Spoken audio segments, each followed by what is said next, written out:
Hello there guys, Brian here at 3TR, and I got another game review for you, and this time I'll be finally giving you my review of The Last of Us, which many of you guys have been requesting.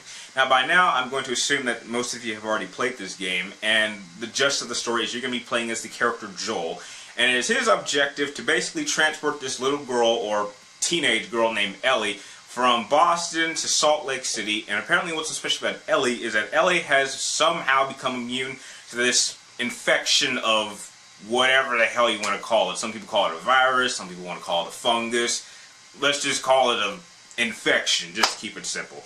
And over the course of the game, you have to basically go to area to area to area and basically fight your way, or I like to call it ghost your way, through multiple different forms of enemies, which range from these infected clickers, which only really attack by sound, to a bunch of raiders, which basically all they want to do is take your stuff and kill you. Now, I would like to state this right now. In terms of gameplay, this game is absolutely flawless.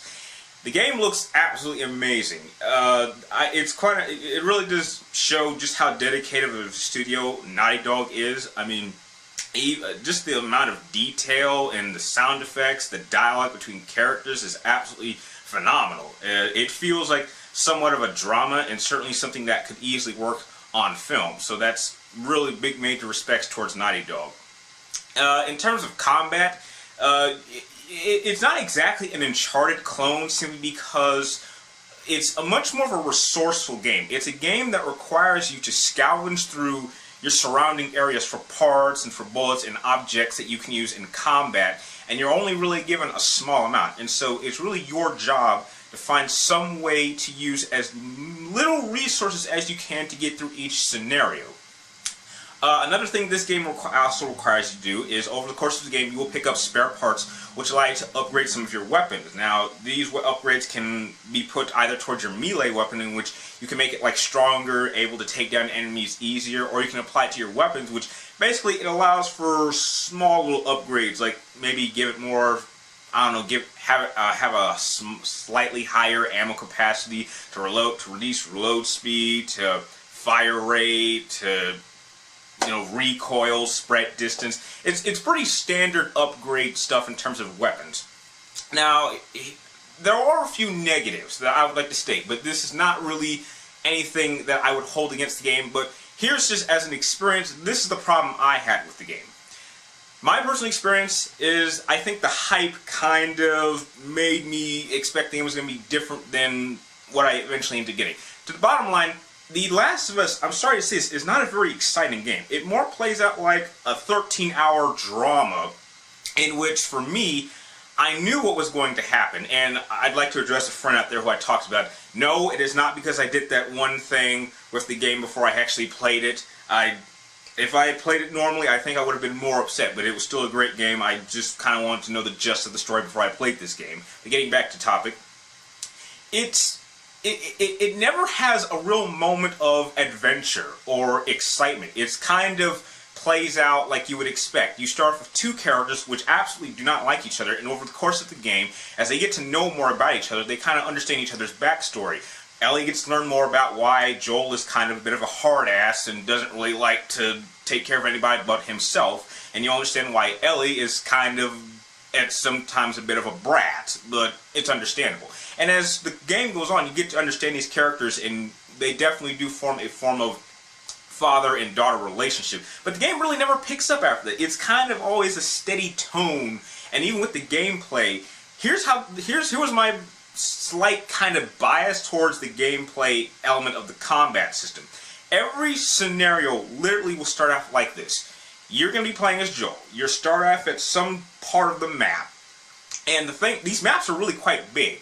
And the whole objective is to find a way to make your way around this particular area while trying to kill enemies without being seen. However, if you are seen, then the gameplay changes, and you now have to find a way to take out your enemies while keeping them in your sight. And in order to do that, you're given this ability that allows you to somehow hear and see your enemies. Now, these enemy AIs are actually quite intelligent. They damn sure know how to flank, and they certainly know how to use their numbers. Several times I found myself paying attention to one or two guys while not paying attention to someone who was actually coming up behind me, and when he was attacking me, since, I don't really have any resources to fight back, I tried to move into another location, and I found that they had that section covered. So this certainly is one of the smartest enemy AIs I've ever encountered. However, they had a bit of an issue. I'm not sure if this was a glitch that some of you guys also experienced, but they seemed to not notice my AI partners. Several times my AI partners were running like in their sight or literally walking right in front of them, and they just didn't notice. So that was just something that kind of took me out of the game for a little bit.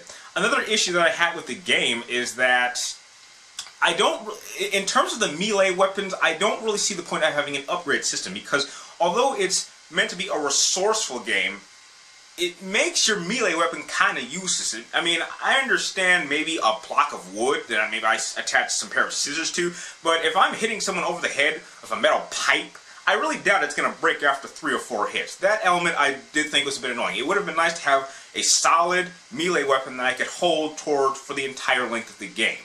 And one thing that I did kind of not like about the infected enemies was the variety. You only really ran into 3 different types of enemies. You ran into the regular infected, you ran into some basic infected guys, and you ran into, maybe over the course of this game, I only ran into maybe 3 bloaters, which are basically these fat infected guys that basically shoot spores at you.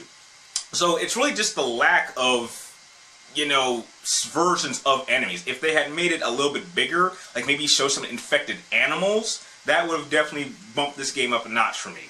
But despite these small little problems, this is still an amazing game, and certainly a must-own for anyone who owns a PlayStation, which is why I'm happy to give The Last of Us an 8.5 out of 10. Although it's not high enough for me to give it one of my own personal Game of the Year's awards, it certainly is going to make one of my more unique or top 10 lists coming out later in the year. And although I may not have enjoyed it as much as some of you guys may have, I do acknowledge it is still an amazing game and certainly a must-own. If you like this game review, please like, comment down below, and please subscribe to check me and my future movie and video game reviews. And like always, thank you guys for watching, and I will see you next time.